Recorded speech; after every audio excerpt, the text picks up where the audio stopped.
अस्सलामुअलैकुम, welcome to star centre. अपनी मदद आप उर्दू लाजमी, मैंने इसका हिस्सा अव्वल फर्स्ट ईयर डाल दिया था। ठीक है, आप लोगों इसका हिस्सा अव्वल मेरे चैनल से मिल जाएगा। तो ये हिस्सा दोम है, इसमें मैंने इसकी एक्सरसाइज के जितने मुमकिन सवाल मैं बना सकती थी वो मैंने बना दिए, और बाकी के मैंने आपको हलशुदा मश्क के तौर पर दे दिए हैं। तो इसमें एक्सरसाइज सारी मौजूद है, वो आप देख लीजिएगा। और इसके अलावा मैंने जो 5, 6 और 7 पेज है ना, उनकी रीडिंग भी रह गई थी, वो भी डाल दी है। ठीक है, तो आप इसको अच्छे तरीके से देख लें।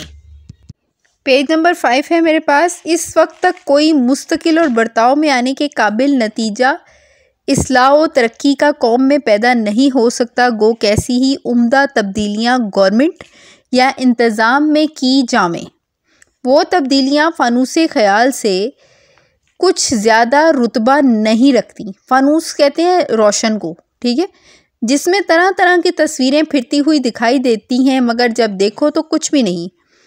मुस्तकिल और मजबूत आज़ादी, सच्ची इज़्ज़त और असली तरक्की शख्सी चाल चलन पर मुनहसर है, और वही शख्सी चाल चलन कौमी तरक्की का बड़ा ज़ामिन है। ज़ामिन कहते हैं ज़मानत देने वाले को। जॉन स्टुअर्ट मिल ने, जो एक बहुत बड़ा दाना हकीम गुजरा है, का कौल है, जालिम और ख़ुद मुख्तार हुकूमत भी ज़्यादा ख़राब नतीजे नहीं पैदा कर सकती अगर इसकी रियाया में शख्सी इस्लाह, और शख्सी इस्लाह कहते हैं दुरुस्तगी को, और शख्सी तरक्की मौजूद है। और जो चीज़ के शख्सी इस्लाह व शख्सी तरक्की को दबा देती है, दर हकीकत वही शय इसके लिए जालिम और ख़ुद मुख्तार गवर्नमेंट है। फिर इस शय को चाहो जिस नाम से पुकारो। इस मकूले पर मैं इस कदर और ज़्यादा यकीन करता हूँ कि जहाँ शख्सी इस्लाह, शख्सी तरक्की मिट गई है या दब गई है, वहाँ कैसी ही आज़ाद और उम्दा गवर्नमेंट क्यों ना कायम की जाए, वो कुछ भी उम्दा नतीजे पैदा नहीं कर सकती।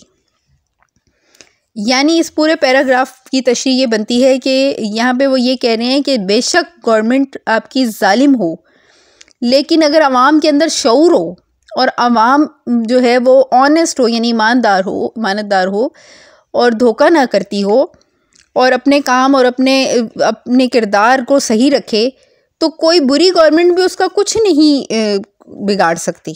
ठीक है, लेकिन अगर रियाया ठीक ना हो, उसमें शख्सी इस्लाह यानी कि किसी अपनी ज़ात की दुरुस्तगी ना हो और शख्सी तरक्की ना मौजूद हो, तो तब ज़्यादा नुकसान होता है। ठीक है, ये नुकसान जालिम गवर्नमेंट से भी बड़ा नुकसान होता है। इंसान की कौमी तरक्की की निस्बत हम लोगों के ये ख्याल है कि कोई खिज़र मिले। खिज़र यहाँ पे हज़रत खिज़र अलैहिस्सलाम से मुराद ये रास्ता दिखाते हैं लोगों को, भटके हुए लोगों को। ठीक है, तो ये यहाँ पे यही मुराद है कि हम इसी इंतज़ार में बैठे रहते हैं कि रास्ता खुद नहीं ढूंढते, हम कहते हैं कोई खिज़र आए और हमारी मदद कर दे।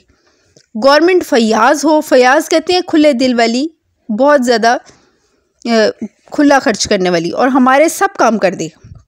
इसके ये मायने है कि हर चीज़ हमारे लिए की जावे और हम खुद ना करें, यानी हर काम हमारा खुद हो, हमें खुद कुछ ना करना पड़े। ये एक ऐसा मसला है कि अगर इसको हादी कहते हैं रास्ता दिखाने वाले को, और रहनुमा भी रास्ता ही दिखाने वाले को कहते हैं, बनाया जावे तो तमाम कौम की दिली आज़ादी को बर्बाद कर दे और आदमियों को इंसान परस्त बना दे। हकीकत में ऐसा होना कुव्वत की परस्तिश है। ठीक है, कुव्वत की परस्तिश से यानी कि जो ताकतवर है उसकी आप परस्तिश करते हैं या उसको मानते हैं, और इसके नताइज इंसान को ऐसा ही हकीर बना देते हैं जैसे कि सिर्फ दौलत की परस्तिश से इंसान मुकैद व जलील हो जाता है। ठीक है, मुकैद से मुराद दौलत का पुजारी जो होता है, दौलत के पीछे भागने वाला, कैद होना और दुनिया में जलील और रुस्वा हो जाना। क्या लाला अशरफी मिल जो हर रोज़ लक्ष्मी की पूजा करते हैं, लक्ष्मी कहते हैं ना ये दौलत को, हिंदू कहते हैं इसको दौलत को, और बेइंतहा दौलत रखते हैं, इंसानों में कुछ कदर मंसलत के लायक गिने जाते हैं। ठीक है, बड़ा सच्चा मसला और नहायत मजबूत, जिससे ज़्यादा दुनिया की मोअज़्ज़िज़ कौमों ने इज़्ज़त पाई है, वो अपनी मदद आप करना है। जिस वक्त लोग इसको अच्छी तरह समझेंगे और काम में लाएंगे, तो फिर खिज़र को ढूंढना भूल जाएंगे। औरों पर भरोसे और अपनी मदद आप, ये दोनों उसूल एक दूसरे के बिल्कुल मुखालिफ हैं। पिछला इंसान की बदियों को बर्बाद करता है और पहला खुद इंसान को। ठीक है, ज़रा सर सैयद अहमद खान का जो स्टाइल है ना वो थोड़ा मुश्किल होता है इसको समझना, इस सारे में वो ये कह रहे हैं, जो उनका लुबे लुबाब है वो यही है कि इंसान अगर किसी चीज़ के पीछे भागना शुरू कर देता है, कुव्वत और दौलत की परस्तिश करनी शुरू कर देता है, तो वो ज़लील और रुस्वा होकर रह जाता है। ठीक है, और ये मेरा पेज नंबर 5 यहाँ पे ख़त्म हो गया। पिछले वाले में मैंने आपका पेज नंबर 4 तक पढ़ाया था। ठीक है, तो पार्ट 1 इसका मेरा पहले से मैं अपलोड कर चुकी हूँ, तो अब ये आपका पेज 5 से मैंने रीडिंग इसकी स्टार्ट की है। तो मुझे इजाज़त दीजिए, अल्लाह हाफ़िज़। इस्तक़लाल और मेहनत कामयाबी का बड़ा ज़रिया है। इस्तक़लाल कहते हैं मुस्तकिल मिजाजी। मुस्तकिल मिजाजी क्या चीज़ होती है? यानी कि आप अपने मिशन के ऊपर डटे रहें, आप अपने काम को जारी रखें। अगर आप तालीम हासिल कर रहे हैं तो उसे मुकम्मल करें। ठीक है, आप किसी की बातों में ना आएँ। रास्ते की तकलीफ़ों को, मुश्किलात को सब्र से बर्दाश्त करना और बावजूद रुकावटों के उस काम को मुकम्मल कर देना मुस्तकिल मिजाजी कहलाता है। ठीक है, और अच्छे तरीके से मुकम्मल करना। अगर हम एक दिली वलवले जोश को कहते हैं और मेहनत से काम किए जाएं, तो मुझे पूरा यकीन है कि थोड़े ज़माने में हमारी कौम भी एक उम्दा कौम की मानित आराम, खुशी और आज़ादी की हो जाएगी। यानी कहने का मतलब ये कि खुशहाल हो जाएगी। इंसान की अगली पुश्तों के हालात पर ख्याल करने से मालूम होता है, यहाँ पे अगली से मुराद ना पिछली है। इंसान की मौजूदा हालत इंसानों के नस्ल दर नस्ल के कामों से हासिल होती है। मेहनती और मुस्तकिल मिजाज मेहनत करने वालों, ज़मीन के जोतने वालों, कानों के खोदने वालों। कान ये कौन सी, वो जो जिसमें से कोई, जैसे कोयले की कान है, ठीक है, नमक की कान है, ये वो वाली कानें हैं।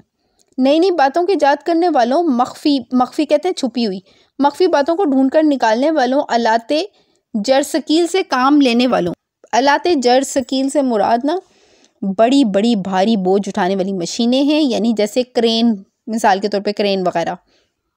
हर किस्म के पेशा करने वालों, ठीक है, यानी कहने के मतलब पेशावर अफराद जहाँ पे ज़्यादा होंगे। हुनरमंदों, शायरों, हकीमों, फ़िलासफ़ों।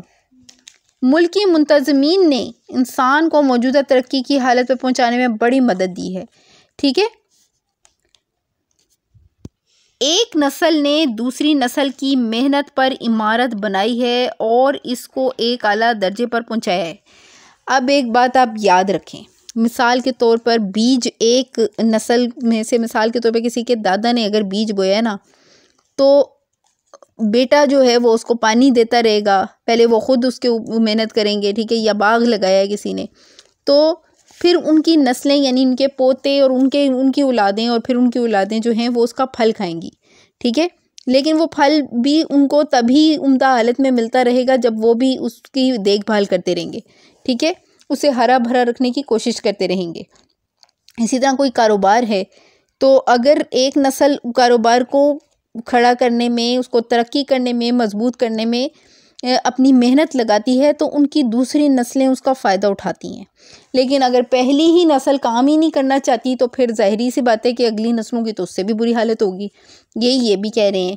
ठीक है, इन उम्दा कारीगरों से जो तहजीब और शाइस्तगी की इमारत के मेमार हैं, लगातार एक दूसरे के बाद होने से मेहनत और इल्म हुनर में जो एक बेतरतीबी की हालत में थी, एक तरतीब पैदा होती है। रफ्ता रफ्ता नेचर की गर्दिश ने मौजूदा नस्ल को इस ज़रखेज़ और बेबहा जायदाद का वारिस किया है, जो हमारे पुरखों की होशियारी और मेहनत से मुहैया हुई थी। और वो जायदाद हमको इसलिए नहीं दी गई थी कि हम सिर्फ मिसले मार्स सरे गंज, ये कहते हैं ऐसे सांप को जो ख़जाने की हिफाजत पर बस बैठा होता है। यानी वो कह रहे हैं कि हमारी हालत तो अपने बुज़ुर्गों के माल के ऊपर ऐसी है इस कौम की, कि जैसे कि कोई सांप ख़जाने की हिफाजत के लिए बैठा हुआ है और उसका काम सिर्फ़ और सिर्फ उस ख़जाने की देखभाल करना है और उसको बढ़ाने, उसमें तरक्की लाने की कोई किसी के अंदर जज्बा मौजूद नहीं है। हमारी कौम की यही हालत है। बल्कि हमको ये इसलिए दी गई है कि इसको तरक्की दें और तरक्की याफ्ता हालत में आइंदा नस्लों के लिए छोड़ जाएं। यानी कहने का मतलब ये है कि एक नस्ल ने तो मेहनत कर ली, लेकिन अगली नस्ल अगर मेहनत नहीं करेगी तो वो तो पिछली नस्ल की सारी मेहनत को ज़ाया कर जाएगी। ठीक है, और वो ख़ानदान अगर अमीर था, तरक्की याफ्ता था, कामयाब था, ज़हीन था, तो वो तो ख़त्म हो जाएगा उनमें से, ये खूबी ख़त्म हो जाएगी और इसी तरह पूरा मुल्क ही इससे मुतासिर होता चला जाएगा। ठीक है, मगर अफसोस, सद हज़ार अफसोस कि हमारी कौम ने इन पुरखों यानी बुज़ुर्गों की छोड़ी हुई जायदाद को भी गिरा दिया। ठीक है, पेज नंबर 6 ख़त्म हुआ यहाँ पे और अब मैं पेज नंबर 7 पे आ गई हूँ, जो कि लास्ट है इसका आपके सबक अपनी मदद आपका। एक निहायत आजिज़ व मस्कीन गरीब आदमी जो अपने साथियों को मेहनत और परहेजगारी और बेलगाव ईमानदारी की नज़ीर दिखाता है, मिसाल को कहते हैं नज़ीर। ठीक है, इस शख्स का इस ज़माने में और आइंदा ज़माने में इसके मुल्क, इसकी कौम की भलाई पर बहुत बड़ा असर पैदा होता है। ठीक है, यानी गरीब आदमी जब तरक्की करके मेहनत से अमीर आदमी बनता है और अपनी ईमानदारी से को बहुत बड़ा मुकाम हासिल करता है, तो वो ज़माने के लिए एक बहुत बड़ी मिसाल कायम करता है। ठीक है, क्योंकि इसकी ज़िंदगी का तरीका और चाल चलन गो मालूम नहीं होता, मगर और शख्सों की ज़िंदगी में खुफिया फैल जाता है। ठीक है, और आइंदा की नस्ल के लिए एक उम्दा नज़ीर बन जाता है। यहाँ क्योंकि बहुत सारे लोगों के जहन में ये सवाल पैदा होता है ना कि अगर एक शख्स की आदतें ठीक नहीं है तो माशरा कैसे मुतासिर हो जाता है।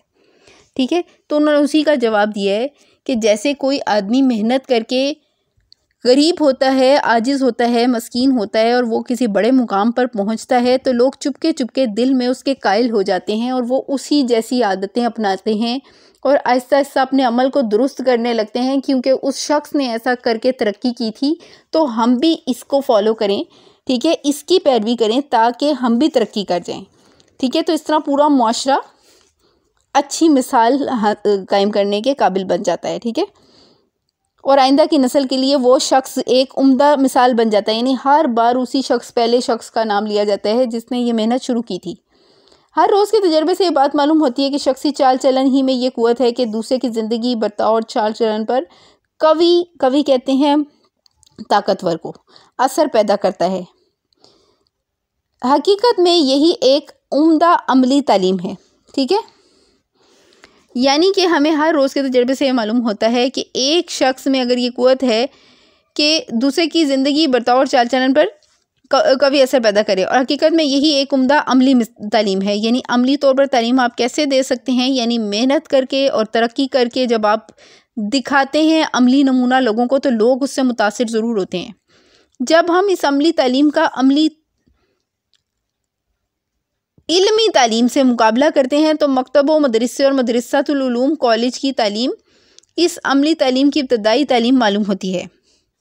ठीक है, यानी वो ये कहते हैं कि किसी मंजिल पर पहुंचने के लिए, इब्तदाई तालीम के लिए हमें इन इदारों की तरफ देखना चाहिए कि जब बच्चा जो है वो मदरसे में दाखिल होता है तो कब से वो मेहनत शुरू करता है और आखिरकार वो कब तालीम से फ़ारिग होता है और फिर वो कैसे एक बहुत बड़ा इंसान बन जाता है। ज़िंदगी के इल्म का, यानी ज़िंदगी के बर्ताव के इल्म का, जिसको अंग्रेज़ी में लाइफ एजुकेशन कहते हैं। ठीक है, इंसान पर, कौम पर बहुत गहरा असर होता है। मकतब व मदरसा और मदरसातुल उलूम का इल्म ताक में, संदूक में या अलमारी में या किसी बड़े कुतब खाने में रखा हुआ होता है। अब एक बात देखें ना, आपके किसी ख़ानदान में कोई अगर बहुत बड़ा अफसर बनता है या कोई फ़ौज में बहुत बड़े ओहदे पर होता है, तो तमाम ख़ानदान के लोग, चाहे वो उनको अहमियत देते हैं या नहीं देते, बहुत दूर का भी रिश्ता हो, तो वो उनका तारुफ बड़े फ़ख्र से करवाते हैं। ठीक है, कि हमारे फैमिली में फ़लाँ शख्स ने ये तरक्की की है। तो यहाँ पे उनकी सारी मिसाल इस बात से है कि तरक्की से फ़र्क पड़ता है, मेहनत से फ़र्क पड़ता है। ठीक है, अगर कोई कारोबार में बहुत ज़्यादा तरक्की कर जाता है तो लोग कहते हैं कि वो फ़लाँ कारोबार वाले लोग हमारे रिश्तेदार हैं। ठीक है, या हम उनके जानने वाले या मिलने वाले हैं। ठीक है, यानी वो उनके ज़रिए ख़ुद भी इम्पोर्टेंस हासिल करते हैं और बड़े फ़ख्र से ज़िक्र करते हैं। मगर ज़िंदगी के बर्ताव का इल्म हर वक्त दोस्त से मिलने में, घर के रहने सहने में, शहर की गलियों में, सराफा की दुकानों में, ठीक है, हल जोतने में, कपड़ा बुनने के कारखानों में, ठीक है, कलों से काम करने के कारखाने में अपने साथ होता है। फिर बेसिखाए, शागिर्द बनाए लोगों में सिर्फ इसके बर्ताव से फैलाया जाता है। ठीक है, यानी कहने का मतलब है, बर्ताव से मुराद उनकी ये है कि एक शख्स जो है ना, वो जैसे कोई काम या हुनर उसको आता है तो दूसरे लोग चलते फिरते में उस बग़ैर उसके शागिर्द बने ही उससे बहुत सा सबक सीख लेते हैं। ठीक है, जब वो मेहनत से कोई काम कर रहा होता है या कोई चीज़ बना रहा होता है। ये पिछला इल्म वो इल्म है जो इंसान को इंसान बनाता है। इसी इल्म से अमल, चाल चलन, तालीम नफ्सी, नफ्स कुशी, शख्सी खूबी, कौमी मजबूती और कौमी इज़्ज़त हासिल होती है। यही इल्म वो इल्म है कि जो इंसान को अपने फ़राइज़ अदा करने और दूसरों के हकूक़ महफूज रखने और ज़िंदगी के कारोबार करने और अपनी आक़िबत संवारने के लायक बना देता है। आक़िबत से मुराद आखिरत। इस तालीम को आदमी सिर्फ़ किताबों से ही नहीं सीख सकता और ना ये तालीम किसी दर्जे की इल्मी तहसील से हासिल होती है। लॉर्ड बेकन का एक नहायत उम्दा कौल है कि इल्म से अमल नहीं आ जाता, इल्म को अमल में लाना इल्म से बाहर और इल्म से बरतर है और मुशाहिदा आदमी की ज़िंदगी को दुरुस्त और इसके अमल को बाअमल यानी इसके बर्ताव में कर देता है। इल्म की बनिस्बत अमल और सवाने उम्री की बनिस्बत उम्दा चाल चलन आदमी को ज़्यादातर मुअज़्ज़ज़ और काबिल अदब बनाता है।